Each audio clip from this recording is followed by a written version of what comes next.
किया तो भगवान अहाँ के जिंदगी एहन मतलब जिंदगी मतलब हमरा सबके बात कहै छी जे जिंदगी एहि तरीका से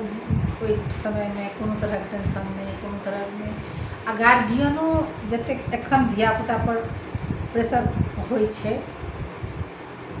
ओहि टाइम में अहाँ के माँ पप्पा चाची चाचा दीदी पीसा बा बाबा घर भरल पुरल रहे छलै पूरा परिवार रहे छलै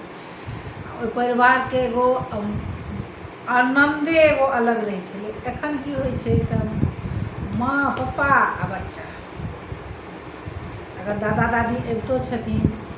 तो है बहुत रही जती तो 1 महीना काफी ले 2 महीना 6 महीना वैसे तो ज़्यादा नहीं रही पाबै छथिन या तो सब अपन घर नहीं छोड़थिन नानी नानी अगर रहथिन तो ओहो कते दिन अपन घर छोड़ के बेटियों दऽ रहथिन तो एखुनका धियापुता ओतबे देखै छै मम्मी पप्पा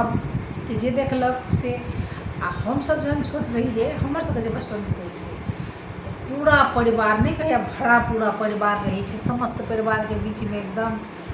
सबके सामने दीदी पिसा माँ पप्पा चाची चाचा बाबा दादी आ बाबा दादी के तो बाते अलग होइ छै हमर तो बाबा दादी एते नीक छलथि एते नीक छलथि एते नीक छलथि जे हम अपना बाबा दादी के एखन तक नहीं बिसरलिए आ जिंदगी में लगे जा हम जीवे खुद जा जीवे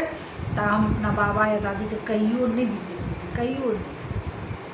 बड़ मानै छलखिन बड़ लाड प्यार से जकरा कहै छै बाबा दादी से बाबा दादी हमर सबके बाबा दादी छलखिन भगवान कहै छै जे हमहूँ अपने बाबा दादी सन से बाबा दादी बनी।